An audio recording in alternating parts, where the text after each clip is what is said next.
नमस्कार। मैं हूं आपके साथ सुनील बॉबी और आप इस समय देखना शुरू कर चुके हैं अपना खास कार्यक्रम खबर बिहार। जहां खबर बिहार में बातें करते हैं, बिहार की खबरें होती है बिहार की खबरों के साथ साथ देश दुनिया में क्या कुछ चल रहा है तमाम खबरों से हम आपको कराते हैं अपडेट। बिहार में शिक्षा रोजगार का क्या है हाल और गाँव की सरकार को लेकर क्या कर रही है बिहार सरकार, तमाम खबरों से हम आपको कराते हैं अपडेट। बिहार में राजनीतिक सियासत इन दिनों काफ़ी तेज है। हर पार्टी अपने एजेंडे को लेकर आगे बढ़ रही है। हर तरफ सीट शेयरिंग की ही चर्चा दिख रही है, सुनाई दे रही है। इसी बीच एक खबर निकल कर आई है प्रेम और मोहब्बत की। हम दिल दे चुके सनम। इस तरह की कई फिल्में आप देख चुके होंगे, लेकिन एक सही खबर, सच्ची खबर निकल कर सामने आई है बिहार के मुजफ्फरपुर से। पोज देने में फोटोग्राफर को दिल दे बैठी दूल्हे की बहन। हाँ, आप सही सुन रहे हैं, दूल्हे की बहन ने फोटोग्राफर को दिल दे चुकी। शादी समारोह में वीडियोग्राफर से हुई दूल्हे की बहन को मोहब्बत।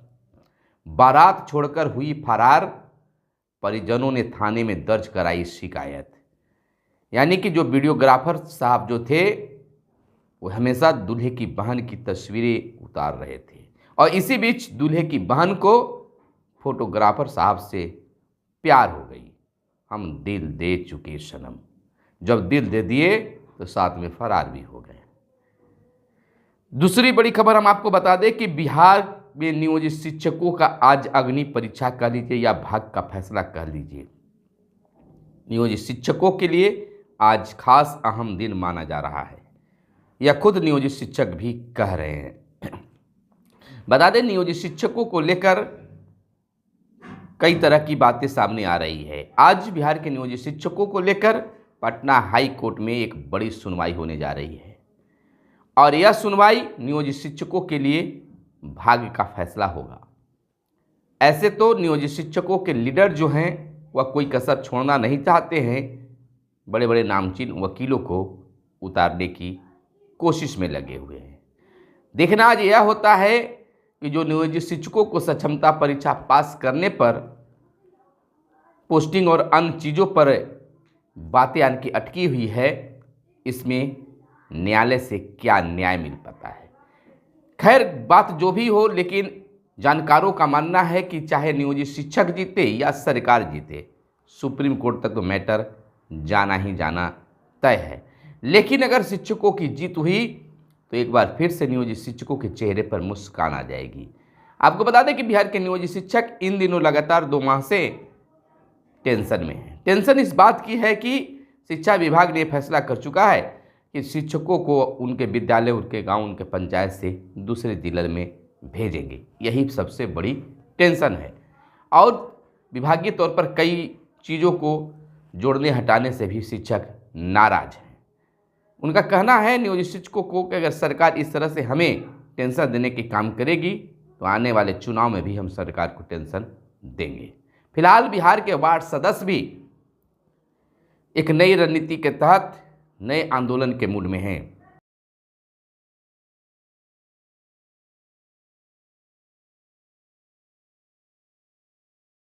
बिहार के वार्ड सदस्य भी अब आंदोलन के रुख में हैं, मूड में हैं और सोशल मीडिया पर एक बड़े आंदोलन को खड़ा करने के फिराक में हैं।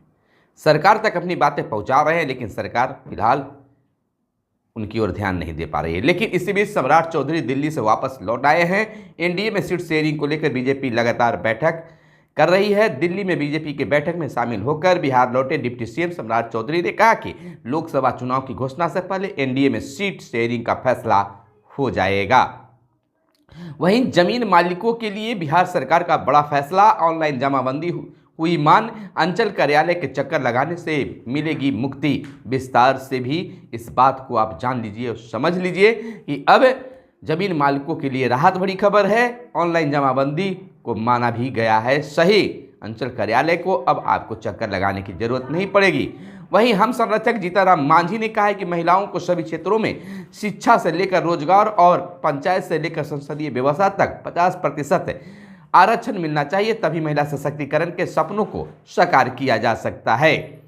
तो वहीं हम आपको बता दें कि लोकसभा चुनाव से पहले हरियाणा में सियासी भूचाल आ गई है। कुरुक्षेत्र से सांसद नायाब श्री सैनी हरियाणा के होंगे नए सीएम। बीजेपी विधायक दल की बैठक में उनके नाम पर लग गई है मुहर, तो नए सीएम के रूप में सैनी बनेंगे। तो वही बिहार में 40 की 40 सीट पर जीत दर्ज करेगा NDA. Deputy CM Vijay Sinha ने कहा है कि पीएम मोदी गठबंधन में सबको साथ लेकर चलते हैं और सीट बंटवारे में सभी का ध्यान रखा जाएगा और 40 की 40 सीटों पर जीत दर्ज की जाएगी। वहीं शिक्षा विभाग से किया जवाब तलब। मामला 28 फरवरी के आदेश को वापस नहीं लेने का राज्यपाल के प्रधान सचिव ने अपर मुख्य सचिव के पाठक को लिखा है पत्र। आपको बताते चले कि राजभवन ने शिक्षा विभाग से जवाब तलब किया है। राज्यपाल सह कुलाधिपति के समक्ष मुख्यमंत्री और शिक्षा मंत्री की मौजूदगी में लिए गए निर्णय के अनुसार अभी तक 28 फरवरी के आदेश को वापस लेने की कोई जानकारी नहीं दी गई है। इसको लेकर राज्यपाल के प्रधान सचिव रॉबर्ट एल चोंगथू ने सोमवार को विभाग के अपर मुख्य सचिव के पाठक को पत्र लिखा है। तो बिल्कुल आमने सामने वाली बात है। तो वहीं नित्यानंद राय ने बड़ा बयान दिया है, कहा है कि सड़क निर्माण से युवाओं को रोजगार मिलेगा। केंद्रीय गृह मंत्री नित्यानंद राय ने कहा है कि किसी भी राष्ट्र या राज्य की कह सकते हैं कि तरक्की में आधारभूत संरचनाओं का बड़ा योगदान होता है। इससे न केवल लोगों का आवागमन आसान होता है बल्कि इससे लोगों को रोजगार भी मिलता है। वहीं सड़क दुर्घटना से निपटने को अब बनेगी व्यापक कार्य योजना। इसका असर भी देखने को मिलेगा। सड़क सुरक्षा परिषद की बैठक में परिवहन मंत्री विजय कुमार चौधरी ने अपनी बातें रखी, यानी कि सड़क सुरक्षा को लेकर कई कार्य योजनाएं बनाए जा रहे हैं। इधर बिहार में 6 लेन के बनेंगे एक्सप्रेस वे। राज्य सरकार के प्रस्ताव पर केंद्र की सहमति, जल्द बनेगा डीपीआर, यानी कि एक्सप्रेसवे बनने की अब मंजूरी मिल गई है। वहीं विभागों से मांगा उपयोगिता प्रमाण पत्र। योजना एवं विकास विभाग ने भेजा पत्र। राज्य योजना से संबंधित विभागों को गया है यह पत्र, यानी कि राज्य सरकार ने सभी विभागों से खर्च का उपयोगिता प्रमाण पत्र मांगा है। उन्हें शीघ्रता से ऐसे तमाम प्रमाण पत्र उपलब्ध कराने को कहा गया है। योजना एवं विकास विभाग ने पिछले दिनों सभी संबंधित विभागों को इस संबंध में पत्र भी भेजा है। तो लगातार सरकार इस पर काम कर रही है। वहीं शिक्षक भर्ती को लेकर एक बड़ी खबर निकलकर सामने आई है। शिक्षक भर्ती परीक्षा 15 को 4.25 लाख अभ्यर्थी इसमें होंगे शामिल। फर्जी परीक्षार्थी पर रहेगी पैनी नजर। पकड़ाने पर हमेशा के लिए होंगे निष्कासित और 415 केंद्र बनाए गए हैं पहली पाली के लिए राज्य भर में। वहीं आपको बताते चलें कि 87,774 पदों पर नियुक्ति होनी है तीसरे चरण में शिक्षकों की। राजधानी पटना में कुल 30 परीक्षा केंद्र बनाए गए हैं। तो वहीं दूसरी पाली में 1,60,000 परीक्षार्थी होंगे शामिल। बीपीएससी की ओर से सेंटर कोड कल जारी होगा, यानी कि आज भी हो सकता है सेंटर कोड जारी। वहीं चुनाव में घायल होने पर कर्मियों को मिलेगी राशि। बिहार सरकार ने चुनाव कर्मियों के लिए नया संकल्प जारी किया है। पटना जिले में 60 आर्म्स धारकों का लाइसेंस भी रद्द कर दिया गया है। आपको बता दें कि चुनाव को अधिग्रहित होंगे वाहन, ऑनलाइन होगा भुगतान। ड्राइवर को 300 रुपये की दैनिक खुराकी भी दी जाएगी। चुनाव की तैयारी जारी है। वाहनों की प्रति लीटर ईंधन खपत की गई है तय। जहां एक बनती थी बात की वाहन तो पकड़ लिए जाते हैं, उपयोग किया जाता है, लेकिन उन्हें समय पर पैसा नहीं मिलता है, तब इस पर खास नज़र रहेगी। वहीं स्वच्छ भारत मिशन पर 17 करोड़ होंगे अब खर्च। आपको बताते चले कि दानापुर नगर पंचायत का वित्तीय वर्ष 2024-25 के लिए बजट पेश। दूसरे राज्यों के निकायों में भ्रमण करने जाएंगे अब पार्षद। फतुआ में गरीबों के लिए आवास व सौदागरी का होगा अब निर्माण। तो इस सत्यापन में नहीं आए तो 21 मार्च के बाद होगी नोटिस। सक्षमता परीक्षा को लेकर जिन 1205 नियोजित शिक्षकों को जांच के घेरे में शिक्षा विभाग ने लिया है, उनका चरणबद्ध सत्यापन विभाग में बुलाकर किया जा रहा है। आपको बता दें कि यह प्रक्रिया 21 मार्च तक पूरी होगी। इस समय तक विभाग में आकर सत्यापित नहीं कराने वाले शिक्षकों को 21 मार्च के बाद नोटिस भेजा जाएगा।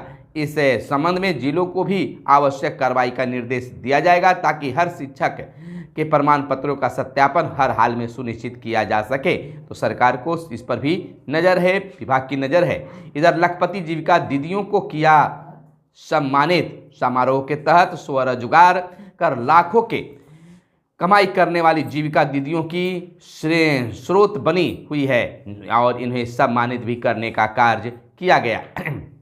इधर जिले में आधार से अब तक 87% राशन कार्ड जोड़े गए हैं।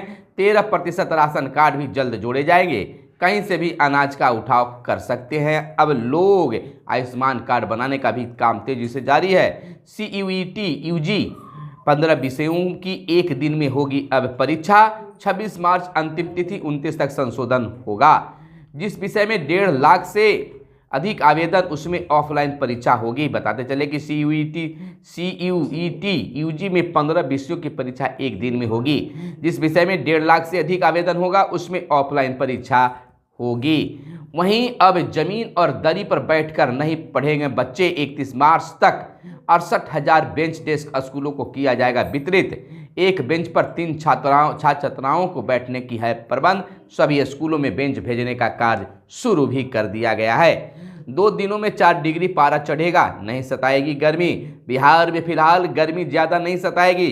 बीते दिन बिहार का तापमान थोड़ा बढ़ेगा, यानी कि आज का तापमान थोड़ा बढ़ेगा। फिर लगातार आपको बताते चलें कि तापमान तो बढ़ेगा, फिर इसमें अगली कुछ दिनों तक विशेष बदलाव नहीं होगा। मौसम विभाग के अनुसार सोमवार से बुधवार तक अधिकतम तापमान में 2 से 4 डिग्री सेल्सियस की बढ़ोतरी होगी, फिर यह स्थिर हो जाएगा, यानी कि इस बार ज़्यादा गर्मी नहीं सताएगा। इधर अवैध बालू खनन रोकने के लिए घाटों को नए सिरे से सीमांकन होगा। बता दें कि बिहार में अवैध बालू खनन से जुड़े संवेदनशील स्थानों का किया गया है खास चयन। वहीं अग्नि 5 एक साथ कई लक्ष्य भेदेगी। अग्नि 5 जो है सफलता की ओर है और बता दें कि 5000 किलोमीटर रेंज कई हथियारों से जाने में सक्षम है। 1.5 लाख टन तक के परमाणु हथियार साथ ले जा सकती है। इसकी गति आवाज़ की गति से 24 गुना ज़्यादा है। 29,401 किलोमीटर प्रति घंटे है इस मिसाइल की रफ्तार। तो यह भारत के लिए काफ़ी बेहतर होगा। तो वहीं सीटों पर विवाद नहीं, 13 से 15 के बीच होगा बंटवारा। जीतनराम मांझी का बड़ा दावा। पूर्व मुख्यमंत्री जीतनराम मांझी ने दावा किया कि एनडीए में लोकसभा चुनाव को लेकर सीटों पर कोई विवाद नहीं है। उन्होंने कहा कि 13 से 15 मार्च के बीच सहयोगी दलों में सीटों का बंटवारा हो जाएगा। तो यह बड़ा दावा जीतनराम मांझी के द्वारा किया गया है। वहीं देखिए एक बड़ा नोटिफिकेशन शिक्षा विभाग की ओर से आ गया है कि अगर स्कूल अवधि में बच्चों से काम कराया तो अभिभावकों पर भी होगी कार्रवाई। स्कूल अवधि में बच्चों से काम कराने वाले अभिभावकों पर कार्रवाई होगी। बच्चे स्कूल अवधि में घर के व्यवसाय में सहयोग भी नहीं कर सकेंगे, उनकी पढ़ाई बाधित न हो, इसलिए श्रम संसाधन विभाग ने आदेश जारी किया है। यानी अब बच्चा घर में भी रहेगा तो आप उसको घर का काम नहीं करवा सकते हैं स्कूल टाइम में। अब आपको स्कूल ही भेजना होगा। समूचे देश में सीएए लागू। केंद्र सरकार ने नागरिकता संशोधन अधिनियम 2019 की अधिसूचना जारी की है।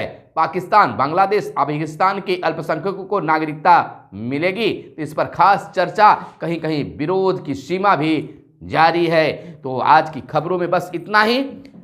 हमारे चैनल को आप सब्सक्राइब जरूर कर लीजिएगा। अगर चैनल पर पहली बार आए हैं तो चैनल को सब्सक्राइब कीजिएगा और वीडियो को लाइक जरूर कर दीजिएगा। कैमरे के पीछे हैं मिस्टर साहिर। फिर मिलते हैं अगले वीडियो में, तब तक के लिए दीजिए इजाजत। धन्यवाद। जय हिंद, जय भारत, वंदे मातरम।